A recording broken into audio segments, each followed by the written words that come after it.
വീണ്ടും വരുന്നവനായ യേശു ക്രിസ്തുവിന്റെ ധന്യമുള്ള നാമത്തിൽ സ്നേഹവന്ദനം അറിയിക്കുന്നു. നമ്മെ ചേർക്കുവാൻ മധ്യാകാശത്തിൽ കടന്നു വരുന്ന കർത്താവിന്റെ നാമത്തിലുള്ള സ്നേഹവന്ദനം. ആ വലിയ പ്രത്യാശയോടുകൂടി നാം ജീവിക്കുന്നു, മുൻപോട്ട് പോകുന്നു.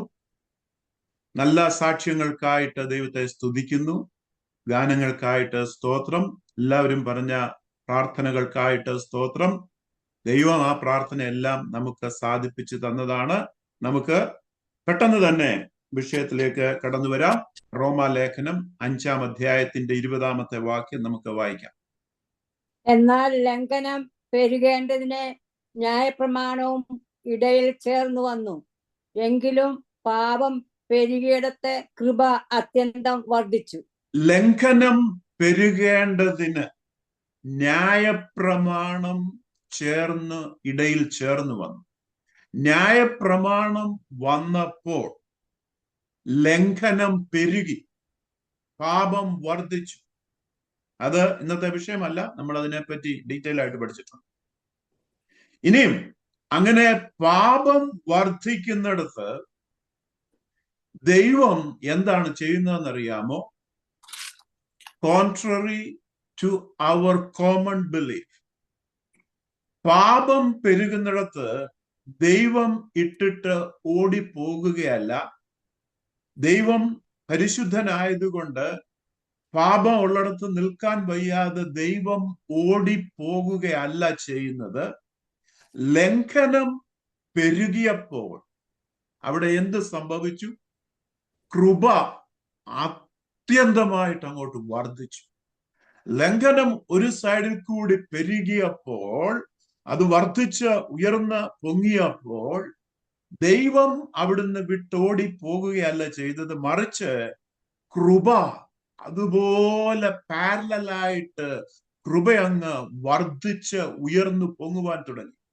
അപ്പോൾ ലംഘനം പെരുകുന്നിടത്ത്, പാപം വർദ്ധിക്കുന്നിടത്ത് അതിനെ കേർബ് ചെയ്യുവാനുള്ള ദൈവത്തിന്റെ കയ്യിലുള്ള മാർഗം കൃപ ധാരാളമായി അവിടെ ചൊരിയുക എന്നുള്ളതാണ്.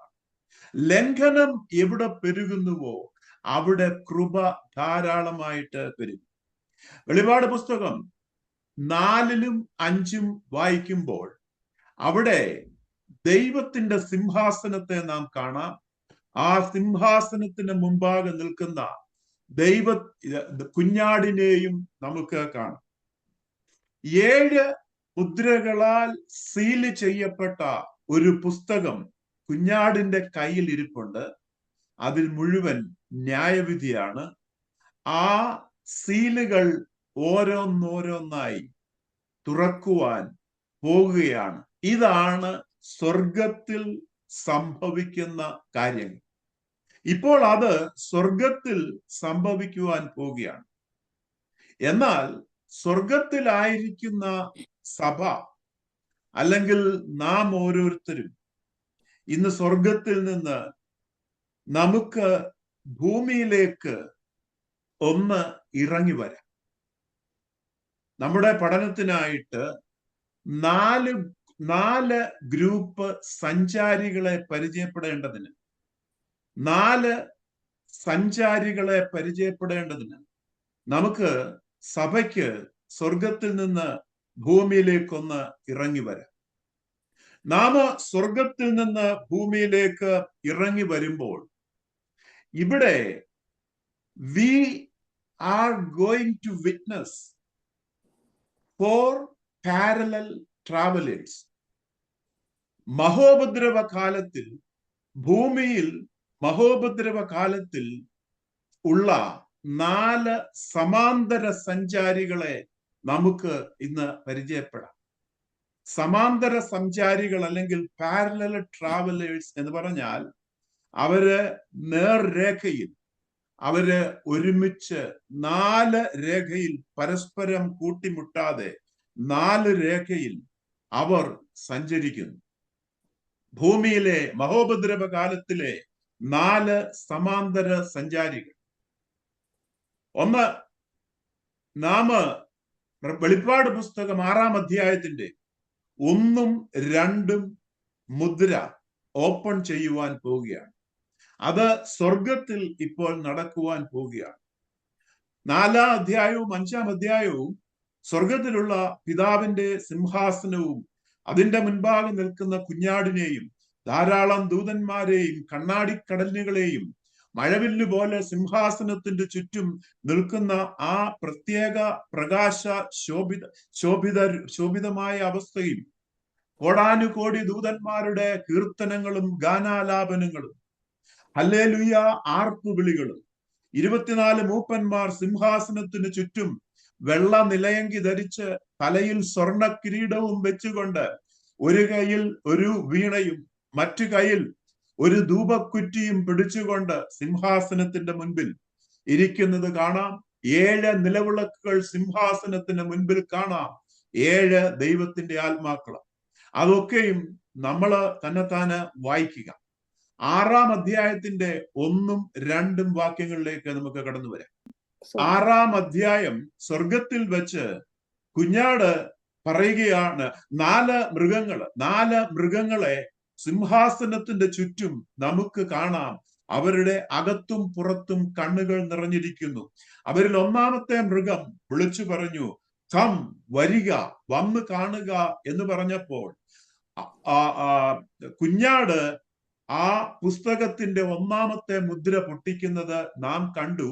ആ കണ്ട നിമിഷം തന്നെ ഇമ്മീഡിയറ്റ്ലി ആത്മരൂപികളായ നാം ഓരോരുത്തരും സഭ സ്വർഗത്തിൽ നിന്ന് പെട്ടെന്ന് പറന്നിറങ്ങി ഭൂമിയിലേക്ക് വന്ന് ഒരു പക്ഷി ഇരിക്കുന്നത് പോലെ ഭൂമിയിലേക്ക് വന്ന് ലാൻഡ് ചെയ്ത് ഇരിക്കുകയാണ്. അപ്പോൾ നമുക്ക് 1-ാം മുദ്ര ഓപ്പൺ ചെയ്യാം. കുഞ്ഞാട് 1-ാം മുദ്ര ഓപ്പൺ ചെയ്യട്ടെ. കുഞ്ഞാട് മുദ്രകളിൽ 1 പൊട്ടിച്ചപ്പോൾ നീ വരിക എന്ന് 4 ജീവികളിൽ 1 ഇടിമുഴക്കം പോലെ പറയുന്നത് ഞാൻ കേട്ടു.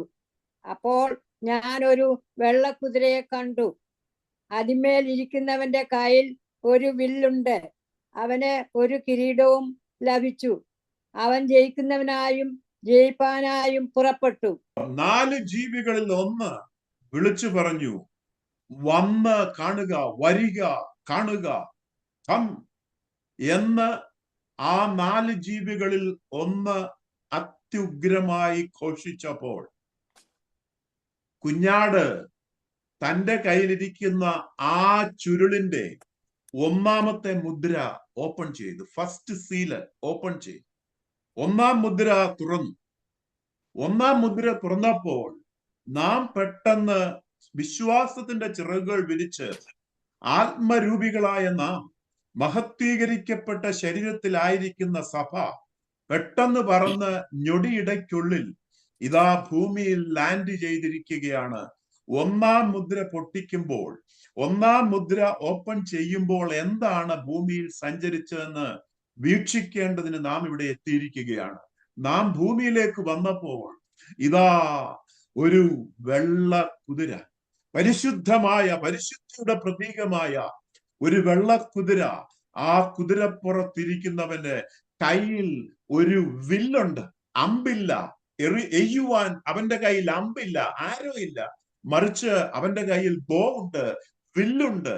വില്ല് പിടിച്ചുകൊണ്ട് പരിശുദ്ധിയുടെ നിറം പകർന്നുകൊണ്ട് വെള്ള വസ്ത്രം ധരിച്ചുകൊണ്ട് വെള്ളക്കുതിരപ്പുറത്ത് ഒരുവൻ സമാധാന കാംക്ഷിയായിട്ട് കടന്നു വരികയാണ്. അവന്റെ കയ്യിൽ അമ്പുണ്ട്, വില്ലുണ്ട്, എന്നാൽ അമ്പില്ല. അവൻ വന്നു ജയിക്കുന്നവനായും ജയിക്കാനായും പുറപ്പെട്ടു. ഇന്ന് പലപ്പോഴും വെളിപാട് പുസ്തകം വായിക്കുമ്പോൾ ഈ ആളിനെ പലപ്പോഴും പലരും തെറ്റിദ്ധരിച്ചിട്ട് പറയുന്നുണ്ട് അത് ക്രിസ്തുവാണെന്ന്. എന്നാൽ ഈ ആള് വെള്ള കുതിരപ്പുറത്ത് വെള്ളവസ്ത്രധാരിയായി വരുന്നത് ജയിക്കാനായും ജയിക്കുന്നവനുമായിട്ടാണ്. അവന്റെ കയ്യിൽ അമ്പില്ല, എയ്യുവാനായി അമ്പില്ല, എന്നാൽ വില്ല് മാത്രമേ ഉള്ളൂ. Something is lacking there. അപ്പോൾ സമാധാനത്തിന്റെ വെള്ളരിപ്രാവ് പറന്ന് ആകാശത്തിലേക്ക് ഉയരുന്നത് പോലെ ഇവിടെ സമാധാന പ്രേമി എന്ന് വിവക്ഷിക്കുന്ന ഒരു വ്യക്തി കടന്നു വരികയാണ്. അത് മറ്റാരുമല്ല, അവന്റെ പേര് അധർമ്മമൂർത്തി എന്ന് വിളിക്കും, അവന് മൃഗം എന്ന് വിളിക്കും, ബീസ്റ്റ് എന്ന് വിളിക്കും, മാൻ ഓഫ് ലോലെസ്നെസ് എന്ന് അവനെ വിളിക്കും. അധർമ്മമൂർത്തിയായവൻ, നമുക്ക് സുപരിചിതമായ ഭാഷയിൽ പറഞ്ഞാൽ അവനെ എതിർ ക്രിസ്തു, ആന്റൈ ക്രൈസ്റ്റ് എന്ന് ഓമന പേരിൽ നാം അറിയപ്പെടുന്നു. അവൻ വെള്ളക്കുതിരപ്പുറത്ത് സമാധാനം സൃഷ്ടിക്കുവാൻ, ലോകരാഷ്ട്രങ്ങളിൽ സമാധാനം വരുത്തുവാൻ വളരെ നൈപുണ്യനായ, യുദ്ധങ്ങളിൽ വിദഗ്ധനായ, ലീഡർഷിപ്പ് പാടവമുള്ളവനായ, സംസാരത്തില് പ്രസംഗത്തില് വൈഭവ്യം ഉള്ളവനായ, ബിസിനസ് സാമ്രാജ്യത്തെ വെട്ടിപ്പിടിക്കുന്നവനായ, അനേക കഴിവുകൾ ഉള്ളവനായ ഒരു അധർമ്മമൂർത്തി, ഒരു മൃഗം, ഒരു എതിർ ക്രിസ്തു സമാധാനത്തിന്റെ പേരിൽ എഴുന്നള്ളി വരികയാണ്. ഒരുപാട് പേരും ആ ചതിക്കുഴിയിൽ അന്ന് വീഴും. സഭ ഇവിടുന്ന് മാറ്റപ്പെട്ടു. നമ്മള് സ്വർഗരൂപികളായിട്ട് മറ്റുള്ളവർക്കിടെ ദൃഷ്ടിപഥത്തിൽ പതിക്കുവാതെ, അവർക്ക് നമ്മെ കാണുവാൻ കഴിയാതെ നാം ഈ രംഗം സസൂക്ഷ്മം വീക്ഷിച്ചു കൊണ്ടിരിക്കുക. അപ്പോൾ ഇദ്ദേഹം സമാധാനം എന്ന് പറയുന്നത് എവിടെയാ വരുത്തുന്നതെന്നറിയാമോ? ലോകത്തിൽ ഏറ്റവും അസമാധാനമുള്ള ഒരു വിഷയം, അസമാധാനത്തിന്റെ മകുടോദാഹരണം എന്ന് പറയുവാൻ ഉള്ള ഒരു വിഷയം എവിടെയാണ്? അതാ അങ്ങ് ഇസ്രയേലിലേക്കും അതിനു ചുറ്റും നോക്കിയാൽ മതി. ഏറ്റവും ലോകത്തിൽ കാലാകാലങ്ങളായി, നൂറ്റാണ്ടുകളായി തുടർന്നു വരുന്ന അസമാധാനത്തിന്റെ കൊടുമുടി എവിടെയെന്ന് ചോദിച്ചാൽ നിസ്സംശയം നമുക്ക് വിരൽ ചൂണ്ടുവാൻ പറ്റും. ഇസ്രയേലിലേക്കും അതിനു ചുറ്റും കിടക്കുന്ന അറബ് രാജ്യങ്ങളിലേക്ക്, അല്ലെങ്കിൽ മുസ്ലിം രാജ്യങ്ങളിലേക്ക്. ഇവിടെ കാലാകാലങ്ങളിലായി എന്റെ ഓർമ്മയിൽ നിന്ന് റൊണാൾഡ് റീഗൻ മുതല്, ജിമ്മി കാർട്ടർ മുതല് ഇങ്ങോട്ട് senior George Bush, junior George Bush, അങ്ങനെ എല്ലാവരും, പ്രസിഡന്റ് ട്രംപ്, അങ്ങനെ എല്ലാവരും ശ്രമിച്ച് സമാധാനത്തിന് വേണ്ടി ശ്രമിച്ച് പരാജയപ്പെട്ട ഒരു ശാശ്വത സമാധാനം കൈവരിക്കുന്നതിൽ നൂറ്റാണ്ടുകളായി പരാജയപ്പെട്ട വ്യക്തി ജീവിതങ്ങളെ, പരാജയപ്പെട്ട അവസ്ഥയെ നമുക്ക് അവിടെ ദർശിക്കുവാൻ സാധിക്കും.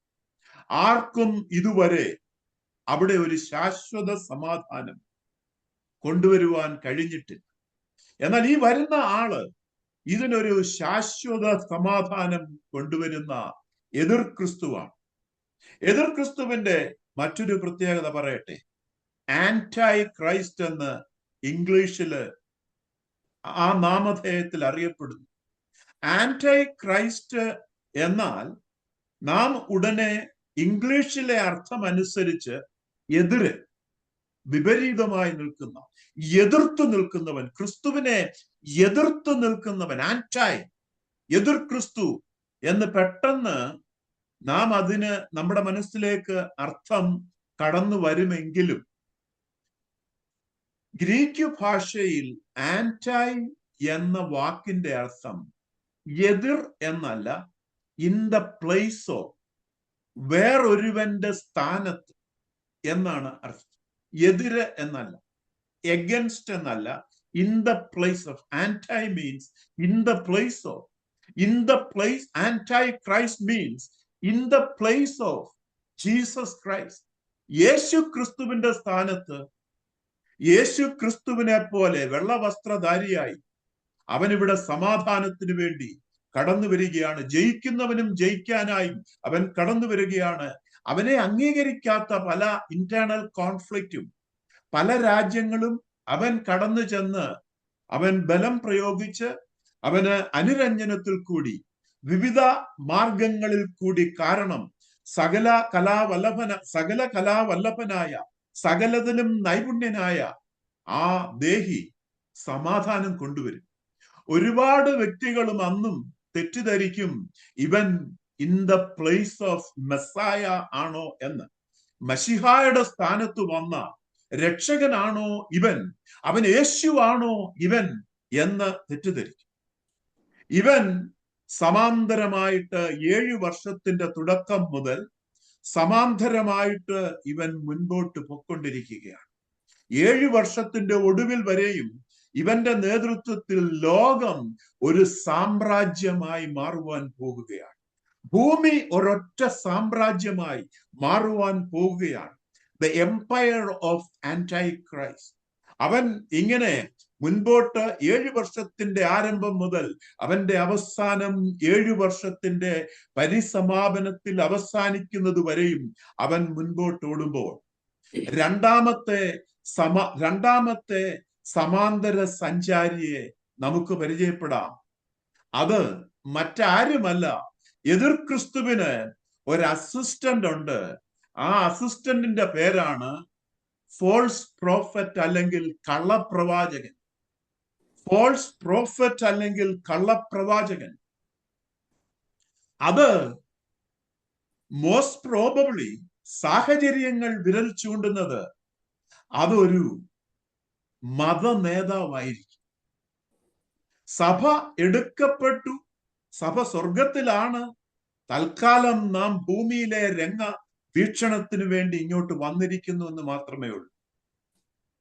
സഭ എടുക്കപ്പെട്ടതോടുകൂടി കർത്താവുമായിട്ടുള്ള ബന്ധത്തിൽ വന്ന എല്ലാവരും ഇവിടെ നിന്ന് മാറ്റപ്പെട്ടു.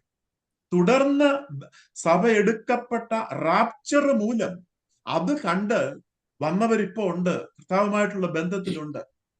അപ്പോൾ ഈ മതം നമുക്ക് എല്ലാവർക്കും ആവശ്യമാണ് എന്ന് ഒരു കൂട്ടർ, ലോകത്തിന്റെ ഒരു നല്ല ഭാഗം വാദിക്കുമ്പോൾ ഒരു കൂട്ടർക്ക് അതൊരു വിഷയമല്ല. നാം ലോകത്തെ ഒന്ന് സസൂക്ഷ്മം നിരീക്ഷിക്കുകയാണെങ്കിൽ, വെസ്റ്റേൺ ഹെമിസ്ഫിയർ നമ്മൾ എടുക്കുകയാണ് എങ്കിൽ, യൂറോപ്പ്, അമേരിക്ക, ഈ രാജ്യങ്ങളൊക്കെ എടുക്കുകയാണ് എങ്കിൽ, അവിടെയൊക്കെ ബിസിനസ് സംരംഭങ്ങളാണ് അവരെ റൺ ചെയ്യുന്നത്. ബിസിനസ്, പവർ, പണം, ഇതാണ് ഈ വെസ്റ്റേൺ ഹെമിസ്ഫിയറിനെ മുഴുവൻ റൺ ചെയ്യുന്ന ഒരു ഫാക്ടർ, അല്ലെങ്കിൽ ഏറ്റവും വലിയൊരു ഫാക്ടർ. എന്നാൽ നിങ്ങൾ എത്ര തവണ കേട്ടിട്ടുണ്ട് മതത്തിന്റെ പേരിൽ ഒരു കോൺഫ്ലിക്റ്റ് വെസ്റ്റേൺ രാജ്യങ്ങളിൽ? വളരെ വിരളം അല്ലേ?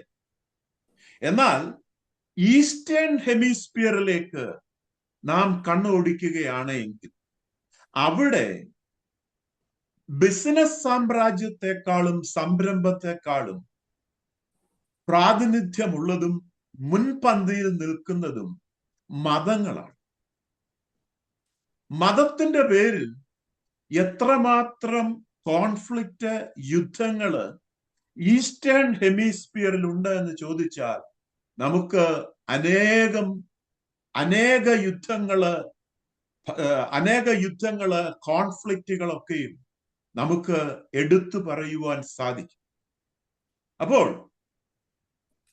ബിസിനസ് സാമ്രാജ്യത്തെ മുഴുവൻ കയ്യിൽ ഒതുക്കുക, പണം മുഴുവൻ കയ്യിൽ ഒതുക്കുക, എതിർ ക്രിസ്തുവിന്റെ നൈപുണ്യം ആ മേഖലയിൽ തിളങ്ങി വിളങ്ങി നിൽക്കുമ്പോൾ, തന്റെ അസിസ്റ്റന്റായ ഫോൾസ് പ്രോഫറ്റ് അല്ലെങ്കിൽ ലോക മത നേതാവിന്റെ പ്രാഗൽഭ്യം നിലനിൽക്കുന്നത് മതങ്ങളെ മുഴുവൻ സമന്വയിപ്പിക്കുവാനാണ്.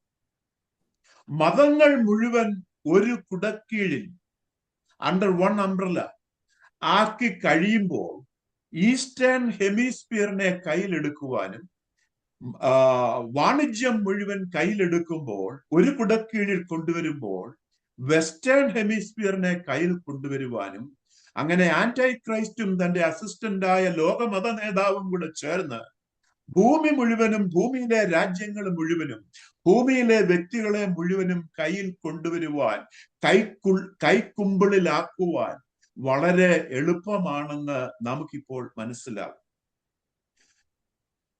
Internet, world wide web, super computers, RFID chip, driverless car, electric car, hyper lube, ഇതിനൊക്കെ ഉപരിയായിട്ട് ആർട്ടിഫിഷ്യൽ ഇന്റലിജൻസ്, AI, ഇതെല്ലാം, ഫേസ്ബുക്ക്, മറ്റ് സോഷ്യൽ മീഡിയ, ഇതെല്ലാം വിരൽ ചൂണ്ടുന്നത് ലോകത്തിന്റെ ഏതൊരു കുഗ്രാമത്തിൽ പോയി നിങ്ങൾ ഒളിച്ചാലും നിങ്ങളെ കണക്ട് ചെയ്യുവാൻ പറ്റും. ഒരു വെബില് നിങ്ങളെ കണക്ട് ചെയ്യുവാൻ പറ്റും. ഒരു ചങ്ങലയില്, ഒരു വലയ്ക്കകത്ത് ഓരോ വ്യക്തികളെ, ഓരോ ഇൻഡിവിജ്വൽസിനെയും കണക്ട് ചെയ്യുവാൻ പറ്റുമെന്നുള്ളത് പ്രൂവ് ചെയ്ത് നിസ്സംശയം നമ്മുടെ മുമ്പാകെ തെളിയിക്കപ്പെട്ടിരിക്കുന്ന വസ്തുതയാണ്. അപ്പോൾ ആന്റൈ ക്രൈസ്റ്റ് അഥവാ എതിർ ക്രിസ്തു 7 വർഷത്തിന്റെ ആരംഭം മുതൽ 7 വർഷത്തിന്റെ ഒടുവിൽ സഞ്ചരിക്കുമ്പോൾ തനിക്ക് സമാന്തര സഞ്ചാരിയായി താൻ ഒരുവനെ കൂട്ടിക്കൊണ്ടുപോവുകയാണ്. ലോകമത നേതാവായിരിക്കുന്ന ഫോൾസ് പ്രോഫറ്റ് അല്ലെങ്കിൽ കള്ളപ്രവാചകൻ. ഇവന്റെ ആയുസ് 7 വർഷത്തിന്റെ ഒടുവിൽ വരെയും ചെല്ലത്തില്ല. ഈ കള്ളപ്രവാചകന്റെ ആയുസ് 7 വർഷത്തിന്റെ ആരംഭത്തിൽ ആരംഭിച്ച് പകുതി കഴിയുമ്പോൾ, 3.5 വർഷക്കാലം കഴിയുമ്പോൾ എതിർ ക്രിസ്തു ഇവനെ അവിടെ നിന്ന് മാറ്റിക്കളയും. ഇവനെ, അവന്റെ പൊസിഷനും പവറും ഒക്കെ കുറച്ചിട്ട് അവനെ ഒരു കോർണറിലേക്ക് അങ്ങ് ഒതുക്കും. എതിർ ക്രിസ്തുവിന്റെ കയ്യിൽ മാത്രമാകും പിന്നെ ലോക സാമ്രാജ്യങ്ങളുടെ, ദ വേൾഡ് എംപയറിന്റെ ഭരണം മുഴുവൻ. ആന്റൈ ക്രൈസ്റ്റ്, ഫോൾസ് പ്രോഫറ്റ്, കള്ളപ്രവാചകൻ ഉണ്ട്, എന്നാൽ ആളിന്റെ പവർ എല്ലാം എടുത്തു കളയും എന്ന് തുടർന്നുള്ള ബുക്കുകളിൽ നമുക്ക് കാണുവാൻ സാധിക്കും. അപ്പോൾ ഇവർ രണ്ടുപേരും സമാന്തര സഞ്ചാരികളായി മുൻപോട്ട് പോവുകയാണ്. ഈ 7 വർഷക്കാലത്തിന്റെ ആരംഭം മുതൽ മുൻപോട്ട് പോകുകയാണ്. ഇവരുടെ പുറകിൽ ഇവരെ നയിക്കുവാൻ മറ്റൊരു ശക്തിയുണ്ട്. ആ ശക്തി ഏതാണെന്നറിയാമോ?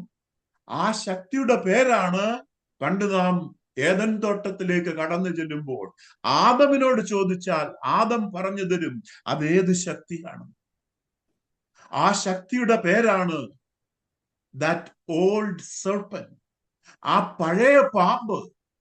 ആ പഴയ പാമ്പ് ഇന്ന് ഈ പുതിയ തലമുറയിൽ 7 വർഷത്തിലേക്ക് അവൻ ഇതാ ഇഴഞ്ഞ് ആ പഴയ പാമ്പ് എന്ന് വിളിക്കുന്ന ഡ്രാഗൺ ഇവിടെ കടന്നു വന്നിരിക്കുകയാണ്. 7 വർഷത്തിൽ ഇവരുടെ തലയ്ക്കൽ നിന്നുകൊണ്ട് ആന്റി ക്രൈസ്റ്റിന്റെയും കള്ളപ്രവാചകന്റെയും തലയ്ക്കൽ നിന്നുകൊണ്ട് അവരുടെ നേതാവായിട്ട്, അവരുടെ രാജാവായിട്ട് ലോക സാമ്രാജ്യത്തെ കൈക്കുമ്പിളിൽ ഒതുക്കിക്കൊണ്ട്, ലോക സാമ്രാജ്യങ്ങളുടെ, രാഷ്ട്രങ്ങളുടെ ധനം മുഴുവൻ കൈക്കുള്ളിലാക്കിക്കൊണ്ട്, ലോകത്തിലെ സകല ജനത്തെയും അങ്ങ് കുഗ്രാമത്തിൽ പാർക്കുന്ന ഏതൊരു വ്യക്തിയെയും തന്റെ വെബിൽ, തന്റെ വലയിൽ ആക്കിക്കൊണ്ട് ഇവരുടെ നേതാവായിരിക്കുന്ന ആ പഴയ സർപ്പം, ആദമിനെ ചതിച്ച ആ പഴയ സർപ്പം ഇവരുടെ നേതാവായിട്ട് മുൻപിൽ ഇവരോടൊപ്പം പാരലായിട്ട് സഞ്ചരിക്കുന്ന സമാന്തര സഞ്ചാരികളോടൊപ്പം അവരുടെ തലയ്ക്കൽ നടന്നു പോകുകയാണ്. മൂന്നാമത്തെ സമാന്തര സഞ്ചാരിയുടെ ഗ്രൂപ്പിനെ നമുക്ക് പരിചയപ്പെടാം. വെളിപ്പാട് 7:8-9. സെബുലോൻ ഗോത്രത്തിൽ 12,000, ജോസഫ് ഗോത്രത്തിൽ 12,000, ബെന്യാമിൻ ഗോത്രത്തിൽ മുദ്രയേറ്റവർ 10,000 പേർ. ഇതിന്റെ ശേഷം സകല ജാതികളിലും ഗോത്രങ്ങളിലും വംശങ്ങളിലും ഭാഷകളിലും നിന്ന് ഉള്ളതായി ആർക്കും എണ്ണിക്കൂടാത്ത ഒരു മഹാപുരുഷാരം വെള്ള നീലങ്കി ധരിച്ച് കയ്യിൽ കുരുത്തോലയുമായി സിംഹാസനത്തിനും കുഞ്ഞാടിനും മുമ്പാകെ നിൽക്കുന്നത് ഞാൻ കണ്ടു. 14:1. പിന്നെ ഞാൻ സിയോൻ മലയിൽ കുഞ്ഞാട് അവനോടുകൂടെ നെറ്റിയിൽ അവന്റെ നാമവും പിതാവിന്റെ നാമവും എഴുതിയിരിക്കുന്ന 144,000 പേര് നിൽക്കുന്നത് കണ്ടു. മതി. മൂന്നാമത്തെ സമാന്തര സഞ്ചാരികൾ പാരലൽ ട്രാവലർ ആയിട്ട് കാണുന്ന ഒരു കൂട്ടരാണ് 144,000 ജൂവിഷ് ഇവാഞ്ചലിസ്റ്റ്. ഇതൊക്കെയും ഞാനിതിന്റെ ഒരു സമ്മറി മാത്രമേ പറഞ്ഞു പോകുന്നുള്ളൂ. ഡീറ്റെയിൽ നിങ്ങൾ വായിക്കും.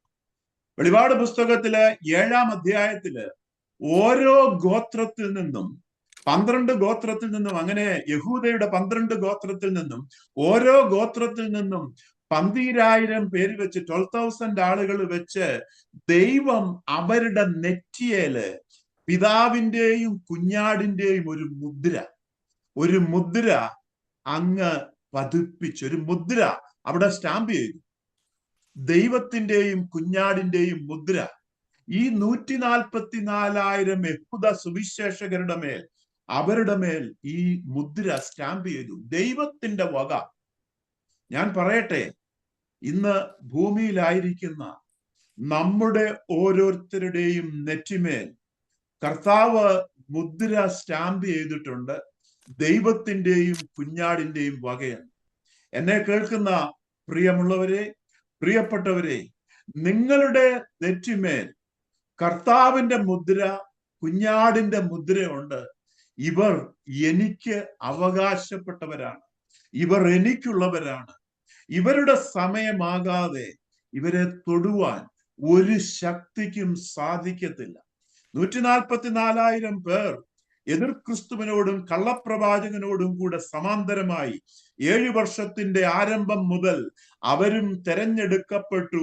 അവരുടെ മേൽ പിതാവിന്റെയും കുഞ്ഞാടിന്റെയും മുദ്ര അവരുടെ നെറ്റിമേൽ പതിയപ്പെട്ടു. അങ്ങനെ അവരും സമാന്തരമായി സഞ്ചരിക്കുകയാണ്. എതിർ ക്രിസ്തുവിനോടും ഫോൾസ് പ്രോഫറ്റിനും കൂടെ ഒരു സമാന്തര രേഖയിൽ അവരും മുൻപോട്ട് സഞ്ചരിക്കുകയാണ്. എവിടുന്ന് വന്നു ഈ 144,000 പേർ? നമുക്ക് വീണ്ടും 7 വർഷത്തിന്റെ ആരംഭത്തിലേക്ക് ചെല്ലുമ്പോൾ അവിടെ സഭയാകുന്ന നാം അവിടെ നോക്കി സസൂക്ഷ്മം വീക്ഷിച്ചു കൊണ്ടിരിക്കുമ്പോൾ റാപ്ചർ നടന്ന് കഴിഞ്ഞു. സഭ ഉയർന്ന് പൊങ്ങി സ്വർഗത്തിലേക്ക് എടുക്കപ്പെട്ടു. മില്യൺസ് ആൻഡ് ബില്യൺസ് ഓഫ് ആളുകൾ vanished into the thin air. അങ്ങ് അപ്രത്യക്ഷമായി ഒരു നൊടിയിടയ്ക്കുള്ളിൽ അവര് സുപ്രഭാതത്തിലേക്ക് അവര് പ്രവേശിച്ചു. അവരെ കാണാനില്ല. ലോക മനുഷ്യർ കണ്ണു തുറക്കുന്നതിനിടയിൽ, ഒരു കണ്ണ് അടച്ച് തുറക്കുന്നതിനിടയിൽ അവരെ കാണാനില്ല. അവരൊരു പുതിയ പ്രഭാതത്തിലേക്ക്, ഒരു പുതിയ പ്രഭാത പുലരിയിലേക്ക് അവരെത്തിച്ചേർന്നപ്പോൾ ഈ ലോകത്തില് ഒരു വലിയ മനുഷ്യ സമൂഹം നഷ്ടപ്പെട്ടു. ഒരു വലിയ മനുഷ്യ സമൂഹം ഈ ലോകത്തിൽ നിന്ന് തുടച്ചു മാറ്റപ്പെട്ടു. അത് കണ്ടുകൊണ്ട് തന്നെ ഇവിടെ ഒരു വലിയ റിവൈവൽ ഉണ്ടാകാൻ പോകും. ഒരു പക്ഷേ ലോകം ഇതുവരെയും കണ്ടിട്ടുള്ളതിൽ വെച്ച് ഏറ്റവും വലിയ റിവൈവൽ, മാനസാന്തരം, ഏറ്റവും വലിയ അവേക്കനിങ് ഉണ്ടാകാൻ പോകുന്നത് ഉൽപ്രാപണത്തിന് ശേഷവും തുടർമാനമുള്ള 7 വർഷത്തിന്റെ കാലയളവുകളിലുമായിരിക്കും. ഈ ഉൽപ്രാപണം കണ്ട് തങ്ങളുടെ മശിഹായ ആയിരുന്നു അന്ന് വന്നത്, 2000 വർഷങ്ങൾക്ക് മുമ്പ് വന്നത് മശിഹായായിരുന്നു. ഞങ്ങൾ ക്രൂശിച്ചത് ഞങ്ങളുടെ മശിഹായായിരുന്നു എന്ന് തിരിച്ചറിയുന്ന ഒരു യഹൂദ ജനത, എന്ന് തിരിച്ചറിയുന്ന ഒരു ജാതീയ ജനത ലോകമെമ്പാട് നിന്നും പെട്ടെന്ന് അവർ യേശു ക്രിസ്തുവിനെ സ്വന്തം രക്ഷകനായി സ്വീകരിച്ച് കർത്താവുമായിട്ടുള്ള ഒരു ബന്ധത്തിലേക്ക് അവരോരോരുത്തരും കടന്നു വരും. ആ കടന്നു വരുന്നവരുടെ കൂട്ടത്തിൽ ഈ 144,000 യഹൂദരുണ്ടായിരിക്കും. അവരുടെ മേലും മറ്റു ജാതീയർ കടന്നു വരുമ്പോൾ അവരുടെ മേലും കർത്താവായ ദൈവം ഒരു മുദ്രയിടും. കുഞ്ഞാടിന്റെയും പിതാവിന്റെയും മുദ്ര, ദൈവത്തിന്റെ വക, they belong to Jesus Christ എന്ന ഒരു മുദ്രയിട്ട് അവരെ വേർപിരിച്ച് മാറ്റി നിർത്തും.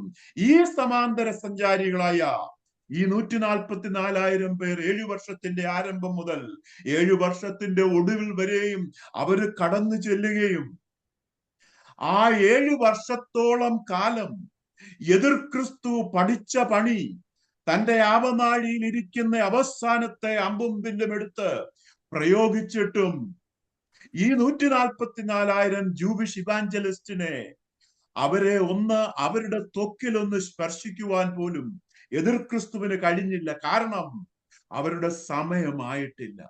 കുഞ്ഞാടിന്റെയും പിതാവിന്റെയും മുദ്ര അവരുടെ നെറ്റിമേൽ നിപതിച്ചിരിക്കുകയാണ്. നിങ്ങളെ ആരും ഭയപ്പെടേണ്ട. പൈശാചിക ശക്തികൾക്ക്, പൈശാചികൻ കൊണ്ടുവരുന്ന രോഗങ്ങൾക്ക്, ശാപങ്ങൾക്ക് നിങ്ങളെ തൊടുവാൻ സാധിക്കത്തില്ല.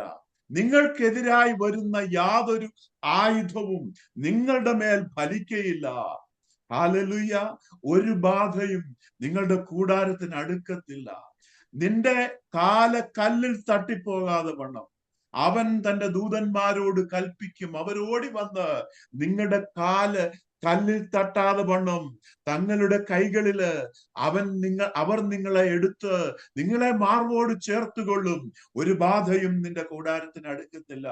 ഞാനിത് പ്രവചിക്കട്ടെ, ഒരനർത്ഥവും നിനക്ക് ഭവിക്കത്തില്ല.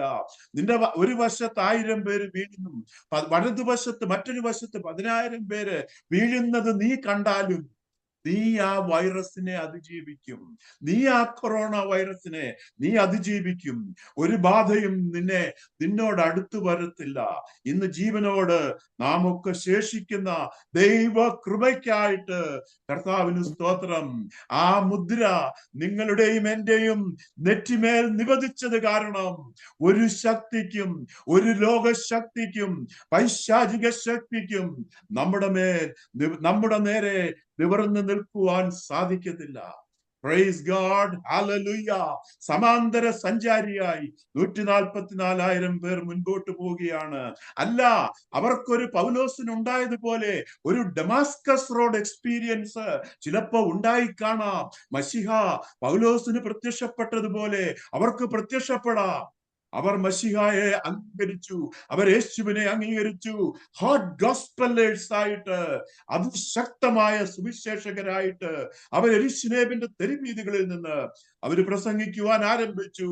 യെരൂശലേം മാത്രമല്ല, യഹൂദൻ മാത്രമല്ല, ലോക രാജ്യങ്ങൾ മുഴുവൻ അവരുടെ സംഭാഷണം, അവരുടെ പ്രഭാഷണം, അവരുടെ മശിഹായെ പറ്റി ലോക രാജ്യങ്ങൾ മുഴുവൻ കേട്ടു. അവർ ശ്രമിച്ചു. അനേക രാജ്യങ്ങൾ യേശുവിങ്കലേക്ക് കടന്നു വന്നു. അനേക വ്യക്തി ജീവിതങ്ങൾ, കോടാനുകോടി വ്യക്തി ജീവിതങ്ങൾ യേശുവിനെ അംഗീകരിച്ചു. ലോകം ഇതുവരെയും കണ്ടിട്ടുള്ളതിലും വെച്ച് വലിയ ഒരു ഉണർവ് ദർശിക്കുകയാണ് സഭയാകുന്ന നാം ദർശിക്കുകയാണ്. അദൃശ്യരായി ഈ ഭൂമിയിൽ വന്ന് ലോകം ഇതുവരെയും കണ്ടിട്ടുള്ളതിൽ വെച്ച് ഏറ്റവും വലിയ ഉണർവ് എതിർ ക്രിസ്തുവിന്റെ കാലത്തിൽ നാം ദർശിക്കുകയാണ്. പാപം പെരുകിയിടത്ത് എന്ത് വർദ്ധിച്ചു വന്നു? കൃപ വർദ്ധിച്ചു വന്നു. അതിനാണ് റോമാലേഖനം 5:20 ഞാൻ ആദ്യമേ വായിച്ചത്. പാപം എവിടെ പെരുകിയോ, അധർമ്മമൂർത്തി എവിടെ അവൻ വാലിട്ടിളക്കുന്നുവോ അവിടെ കൃപ അത്യന്തം വർദ്ധിച്ചു വന്നു. 144,000 പേരിൽ കൂടി ലോക രാഷ്ട്രങ്ങളിലേക്ക് ദൈവത്തിന്റെ സ്നേഹം വാരി വിതറുകയാണ്. God's love diffuses into the entire world. Hallelujah. വായിക്കാം 7:9. ഇതിന്റെ ശേഷം സകല ജാതികളിലും ഗോത്രങ്ങളിലും വംശങ്ങളിലും ഭാഷകളിലും നിന്ന് ഉള്ളതായി ആർക്കും എണ്ണിക്കൂടാത്ത ഒരു മഹാപുരുഷാരം വെള്ള നീലങ്കി ധരിച്ച് കയ്യിൽ കുരുത്തോലയുമായി സിംഹാസനത്തിന് കുഞ്ഞാടിന് മുമ്പാകെ നിൽക്കുന്നത് ഞാൻ കണ്ടു. രക്ഷ എന്നുള്ളതും സിംഹാസനത്തിൽ ഇരിക്കുന്നവനായും നമ്മുടെ ദൈവത്തിന്റെയും കുഞ്ഞാടിന്റെയും ദാനമെന്ന് അവർ ഉച്ചത്തിൽ ആർത്തുകൊണ്ടിരുന്നു. സകല ദൂതന്മാരും സിംഹാസനത്തിന്റെയും മൂപ്പന്മാരുടെയും 4 ജീവികളുടെയും ചുറ്റും നിന്ന് സിംഹാസനത്തിന്റെ മുമ്പിൽ കവണു വീണു. 144,000 ജൂബിഷ് ഇവാഞ്ചലിസ്റ്റ് അവർ പ്രകമ്പനം കൊള്ളുന്ന പ്രഘോഷണവുമായി ലോകത്തെ ദൈവസ്നേഹത്തിൽ അമ്മാനമാടുകയാണ്. Millions and billions of people came to Christ. നാം അവിടെ വായിച്ചത് 7:9 വായിച്ചത് ആർക്കും കൂടാതെ വണ്ണമുള്ള ഒരു മഹാപുരുഷൻ ഇപ്പോൾ യാഗപീഠത്തിന്റെ കീഴിൽ നിൽക്കുന്നത് കാണുകയാണ്.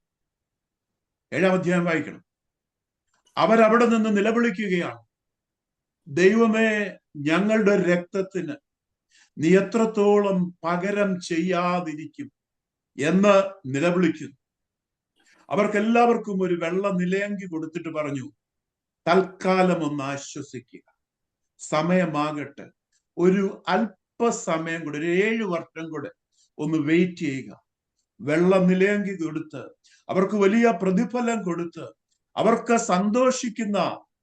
അവർക്ക് സന്തോഷത്തിന്റെ ഔന്നത്യത്തിലേക്ക് അവരെ കരകയറ്റിയിട്ട് അവരോട് പറയുക, അല്പനേരം കൂടെ ഒന്ന് വെയിറ്റ് ചെയ്യുക, 7 വർഷം കൂടെ ഒന്ന് വെയിറ്റ് ചെയ്യുക. ആരാണ് ആർക്കും എണ്ണിക്കൂടാത വെള്ള നിലയങ്കി ധരിച്ച് കയ്യിൽ കുരുത്തോലയുമായി യാഗപീഠത്തിന്റെ കീഴിൽ കാണുന്ന വ്യക്തികൾ? സ്വർഗത്തിലുള്ള ദൈവത്തിന്റെ ആ ദേവാലയത്തിന്റെ മുന്നാമ്പുറത്ത്, ആ ഫ്രണ്ട് യാർഡിലുള്ള ഓൾട്ടർ, ബേൺഡ് ഓഫറിങ്ങിനുള്ള ഓൾട്ടർ, ആ യാഗപീഠത്തിന്റെ കീഴിൽ ആർക്കും എണ്ണിക്കൂടാതെ വണ്ണം ഒരു മഹാപുരുഷാരം വെള്ള നിലയങ്കി ധരിച്ചുകൊണ്ട് കയ്യിൽ കുരുത്തോലയുമായി നിൽക്കുകയാണ്. ആരാണിവർ? ഇവർ കൊല്ലപ്പെട്ടവരാണെന്ന് നമുക്ക് സ്വർഗത്തിലോട്ട് പെട്ടെന്നൊന്ന് പറഞ്ഞു ചെന്നാൽ അവിടെ കാണാം. നമ്മൾ ആ സ്വർഗത്തിൽ ചെന്ന് നമ്മുടെ ദൈവത്തിന്റെ സമാഗമന കൂടാരത്തിന്റെ, ദൈവത്തിന്റെ ദേവാലയത്തിന്റെ അങ്കണത്തിലേക്ക് പ്രവേശിക്കുമ്പോൾ അവിടെ ഒരു യാഗപീഠം കാണാം. ആ യാഗപീഠത്തിന്റെ കീഴിലാണ് ആർക്കും എണ്ണിക്കൂടാതെ വണ്ണം ഈ വെള്ള നിലയങ്കി ധരിച്ച കയ്യിൽ കുരുത്തോലയും ഏന്തി നിലവിളിക്കുന്ന മഹാപുരുഷാരമെന്ന് നമുക്ക് കാണുക. ഇവർ കൊല്ലപ്പെട്ടവരാണ്, ഇവർ എതിർ ക്രിസ്തുവിനാൽ കൊല്ലപ്പെട്ടവരാണ്. കാരണം ഇവരെന്തുകൊണ്ട് കൊല്ലപ്പെട്ടു? ഇവർ ക്രിസ്തുവിനെ സ്വീകരിച്ചു, ഇവർ ദൈവവുമായിട്ടുള്ള ബന്ധത്തിലേക്ക് വന്നു, ഇവർ വചനം വായിക്കുന്നവരാണ് എന്നുള്ള ഒരൊറ്റ കാരണവശാൽ അധർമ്മമൂർത്തിയായവൻ പാപം പെരുകുന്നത് കൊണ്ട് ഈ 144,000 ജൂവിഷ് ഇവാഞ്ചലിസ്റ്റിന്റെ പ്രകമ്പനം കൊള്ളുന്ന പ്രഘോഷണത്താൽ രക്ഷയെങ്കിലേക്ക് വന്ന ഈ ആർക്കും എണ്ണിക്കൂടാതെ വണ്ണമുള്ള പുരുഷാരത്തെ ലോക സാമ്രാജ്യ നേതാവായ എതിർ ക്രിസ്തുവും മത നേതാവും കൂടെ ചേർന്ന് കശാപ്പ് ചെയ്തു. അവർ ഇപ്പോൾ സ്വർഗത്തിലെത്തിയിരിക്കുകയാണ്. കാരണം അവരുടെ കാലം ദൈവം അതാണ് അവർക്ക് നിയമിച്ചത്, രക്തസാക്ഷികളായി മരിക്കുവാൻ. അവർ സ്വർഗത്തിലെത്തിയിരിക്കുകയാണ്, ദൈവം മുമ്പാകെ എത്തിയിരിക്കുകയാണ്. അപ്പോൾ ഈ 144,000 ജൂവിഷ് ഇവാഞ്ചലിസ്റ്റിന്റെ പ്രവർത്തന ഫലമായി ലോകം ഇതുവരെയും കണ്ടിട്ടില്ലാത്ത അതിശക്തമായ ഉണർവ് ഇവിടെ 7 വർഷത്തെ മഹോപദ്രവ കാലത്ത് സംഭവിക്കുന്നു. അവരുടെ പ്രവർത്തന ഫലമായി ഈ 144 ഈ ആർക്കും എണ്ണിക്കൂടാതെ വണ്ണമുള്ള മഹാപുരുഷാരം ഇവിടെ കാണുകയാണ്.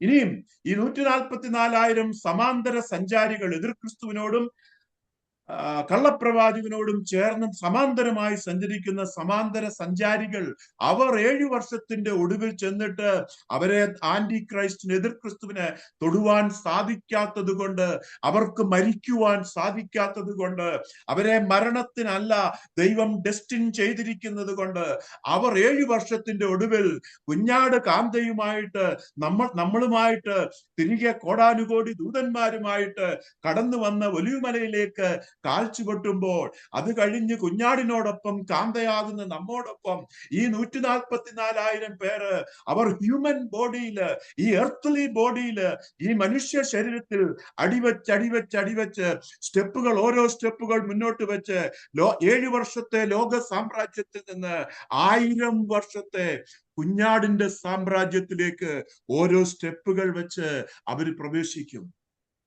മരണം അവരെ ഗ്രസിക്കാതെ അവർ 7 വർഷത്തെ എതിർ ക്രിസ്തുവിന്റെ സാമ്രാജ്യത്തിൽ നിന്ന് സ്റ്റെപ്പുകൾ ഓരോ കാൽച്ചുവടുകൾ മുൻപോട്ട് വെച്ച് കുഞ്ഞാടിന്റെ 1000 ആണ്ട് വർഷത്തേക്ക് ഈ മർത്യ ശരീരത്തിൽ അവർ പ്രവേശിക്കും. മൂന്നാമത്തെ സമാന്തര സഞ്ചാരികളെ നാം കണ്ടു. ഇനിയും നാലാമത്തെ ഒരു കൂട്ടം, 2 സമാന്തര സഞ്ചാരികളുണ്ട്. അവരുടെ പേരാണ് 2 സാക്ഷികൾ, 2 വിറ്റ്നസ്. വെളിപ്പാട് പുസ്തകം 11-ാം അധ്യായത്തിന്റെ 3 മുതൽ 6 വരെയുള്ള വാക്യങ്ങൾ വായിക്കും. അവർ രട്ടുടുത്തുകൊണ്ട് 1250 ദിവസം പ്രവചിക്കും.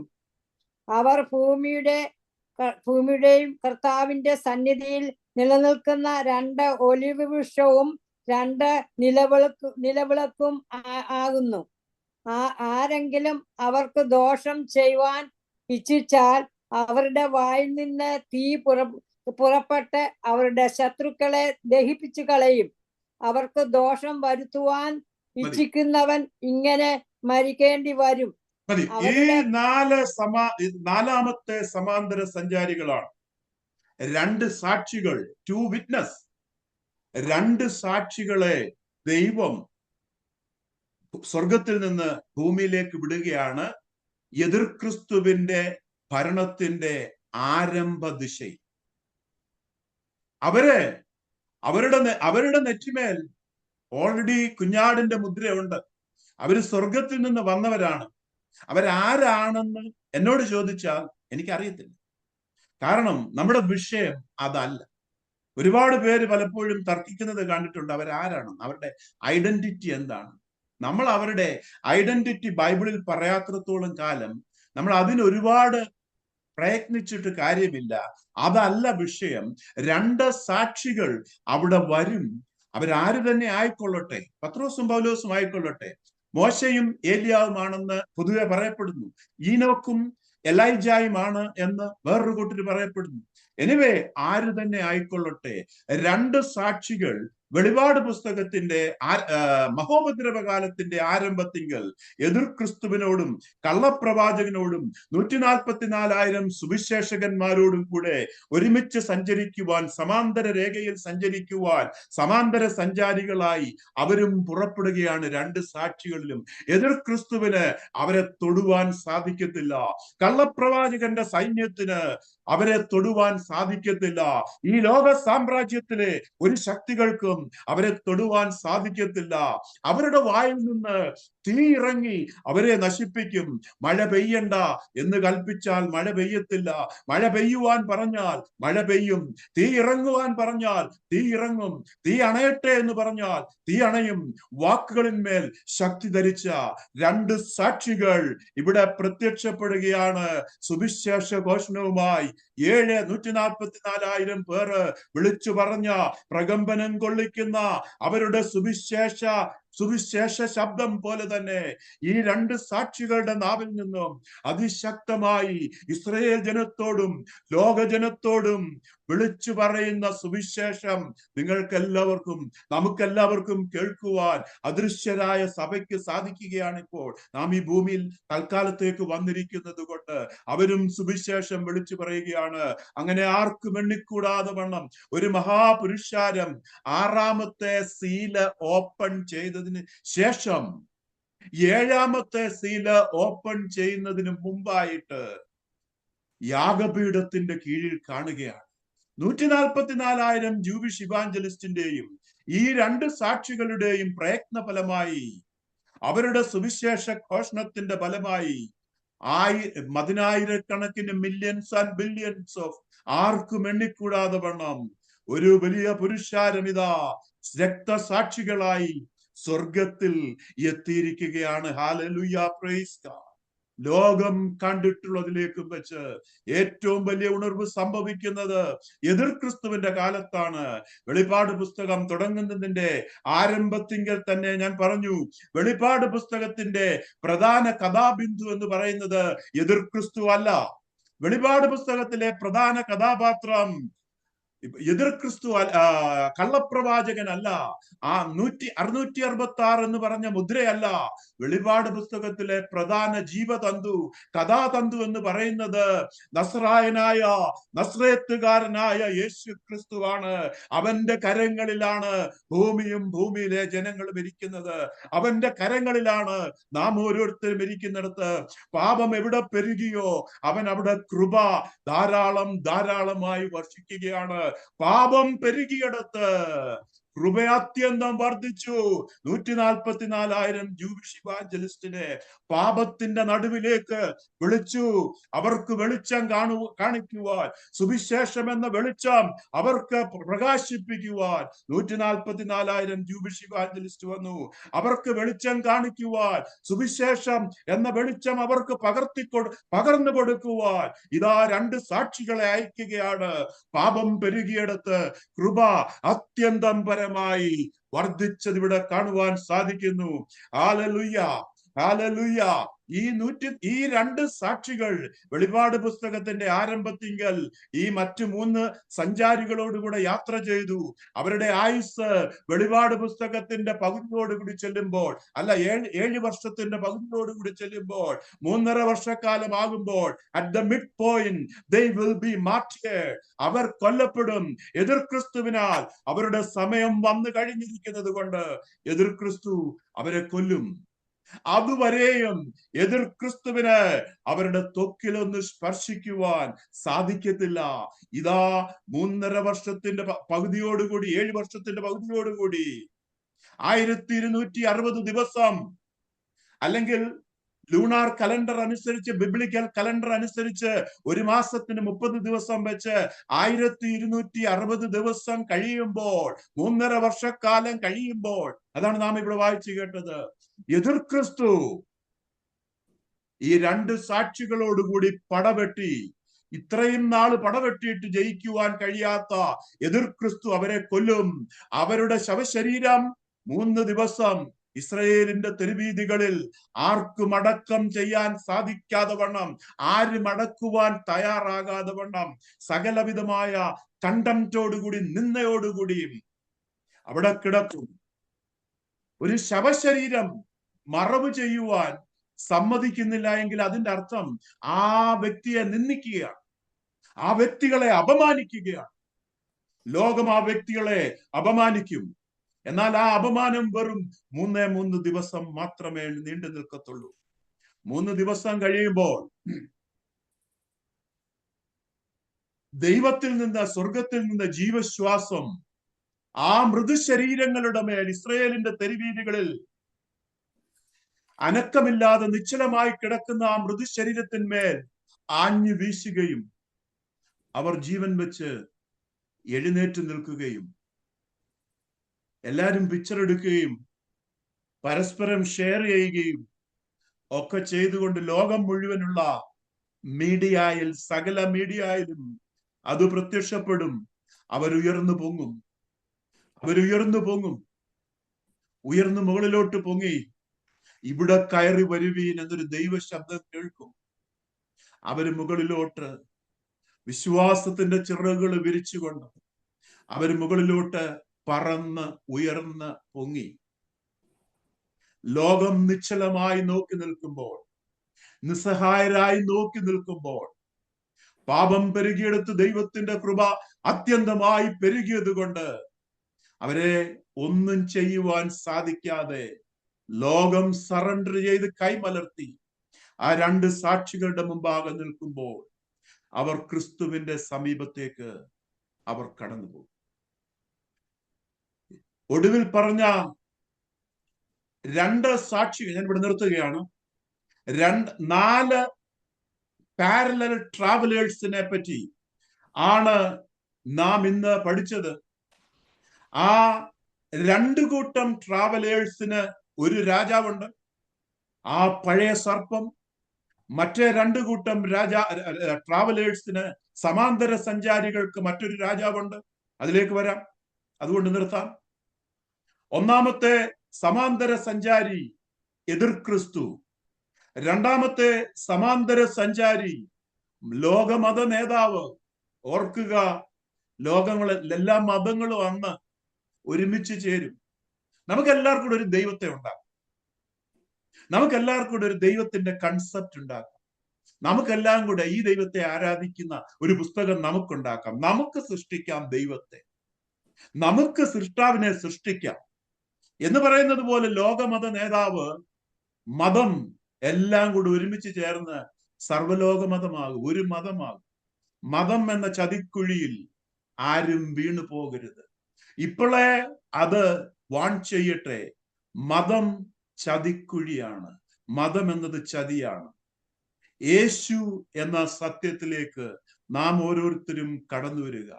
ക്രിസ്തീയ മതമാണെങ്കിലും ഏത് മതമാണെങ്കിലും മതം എന്നത് ചതിയാണ്.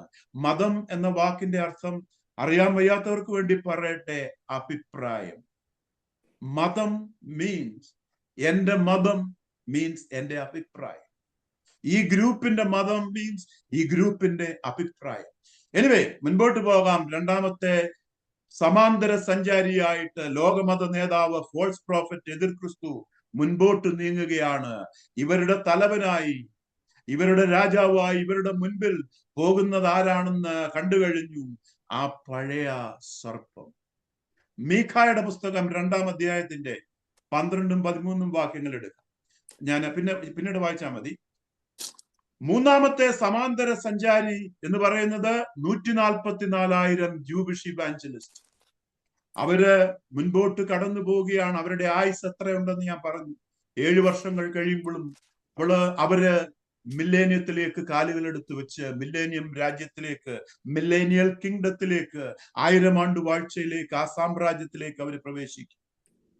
ഫോൾസ് പ്രോഫറ്റ് 3.5 വർഷം കാലം കഴിയുമ്പോൾ അവന്റെ ശക്തി ക്ഷയിപ്പിച്ച് അവനെ ഒരു കോർണറിലേക്ക് മാറ്റി എതിർ ക്രിസ്തു ഇരുത്തും. നാലാമത്തെ സമാന്തര സഞ്ചാരി എന്ന് പറയുന്നത് 2 സാക്ഷികൾ. അവരുടെ ആയുസ് എത്രയുണ്ട് എന്ന് ഞാൻ പറഞ്ഞു. 7 വർഷത്തിന്റെ ആരംഭത്തിങ്കൽ തുടങ്ങി 7 വർഷത്തിന്റെ പകുതിയാകുമ്പോൾ 1260 ദിവസം കഴിയുമ്പോൾ എതിർ ക്രിസ്തു അവരെ കൊല്ലും. അവരുടെ ആയുസ് അവിടെ അവസാനിക്കുകയാണ്. 3-ഉം 4-ഉം സമാന്തര സഞ്ചാരികളായിരിക്കുന്ന 144,000 ജൂബിഷ് ഇവാഞ്ചലിസ്റ്റിനും 2 സാക്ഷികൾക്കും തലവനായി, ലീഡറായിട്ട്, രാജാവായിട്ട് മറ്റൊരുവനുണ്ട്. മീഖ 2-ാം അധ്യായത്തിന്റെ 12-ഉം 13-ഉം വാക്യം. യാക്കോബേ, ഞാൻ നിനക്കുള്ളവരെയൊക്കെയും ചേർത്തുകൊള്ളും. ഇസ്രായേലിൽ ശേഷിപ്പുള്ളവരെ ഞാൻ ശേഖരിക്കും. തൊഴുത്തിലെ ആടുകളെ പോലെ, മേച്ചൽ പുറത്തെ ആട്ടിൻകൂട്ടത്തെ പോലെ ഞാൻ അവരെ ഒരുമിച്ച് കൂട്ടും. ആൾപ്പൊരുപ്പും ഹേതുവായി അവിടെ മുഴക്കം ഉണ്ടാകും. തകർക്കുന്നവൻ അവർക്ക് മുമ്പായി പുറപ്പെടുന്നു. അവർ തകർത്തും ഗോപുരത്തിൽ കൂടെ കടക്കുകയും പുറപ്പെടുകയും ചെയ്യും. നടക്കും. ആൾപ്പെരുപ്പം ഹേതുവായി അവിടെ വലിയ മുഴക്കമുണ്ടാകും. അവരുടെ രാജാവ് യഹോവ അവരുടെ മുൻപിൽ നടക്കും. അവരുടെ തലയ്ക്കൽ അവൻ നടക്കും.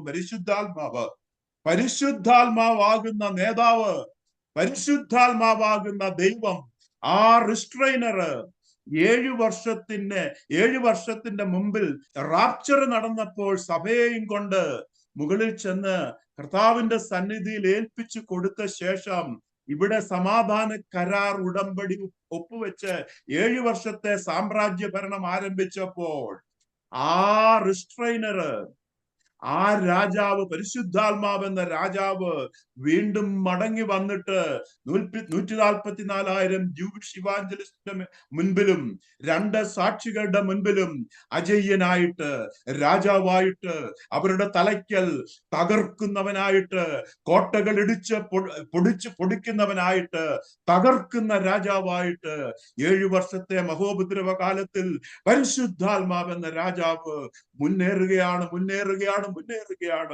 അതിശക്തമായ ഒരു ഉണർവിന് നാം ഓരോരുത്തരും സാക്ഷി വഹിക്കുകയാണ്. ഇന്ന് പറയട്ടെ, അവരുടെ തലയ്ക്കൽ നിൽക്കുന്ന ആ രാജാവ്, ആ പരിശുദ്ധാത്മാവ് ഇന്ന് നമ്മുടെ ഓരോരുത്തരുടെയും കൂടെയുണ്ട്. നമ്മുടെ മുൻപിൽ തകർക്കുന്നവനായി അവൻ കൂടെയുണ്ട്. നമ്മോടൊപ്പം തകർത്ത് പുറപ്പെടുന്നവനായി ആ പരിശുദ്ധാത്മാവ് തലയ്ക്കൽ നിൽപ്പുണ്ട്. നാം ഒരു പുതിയ യുഗത്തിലാണ്. പഴയ നിയമത്തിൽ കഴിഞ്ഞു. യേശു മരിച്ചു ഉയർത്തെഴുന്നേറ്റതോടുകൂടി ഒരു പുതിയ യുഗം ആരംഭിച്ചു. എത്ര പേർ തിരിച്ചറിയുന്നുണ്ട്? പരിശുദ്ധാത്മാവിന്റെ തലയ്ക്കൽ നിൽക്കുന്ന the era of the Holy Spirit is here. The epoch of the Holy Spirit is here. പരിശുദ്ധാത്മാവിന്റെ യുഗപ്പിറവിയാണ് നാം ഓരോരുത്തരും അനുഭവിക്കുന്നത്. അനുഭവിക്കുന്നത്. അവൻ നമ്മുടെ മുമ്പിലുണ്ട്. പരിശുദ്ധാത്മാവ് നമ്മുടെ മുമ്പിലുണ്ട്. അവൻ നമ്മളെ കൈവിടത്തില്ല. അവൻ നമ്മളെ ഉപേക്ഷിക്കത്തില്ല. നിങ്ങളുടെ ഓരോരുത്തരുടെയും തലയ്ക്കൽ നിൽക്കുന്നവൻ, തകർത്തുകൊണ്ട് മുന്നേറുന്നവൻ. ധൈര്യമായിട്ട് അവനെ പിൻപറ്റുക. ധൈര്യമായിട്ട് അവന്റെ പിന്നാലെ പിൻപറ്റുക. കർത്താവ് നമ്മെ എല്ലാവരെയും അനുഗ്രഹിക്കട്ടെ.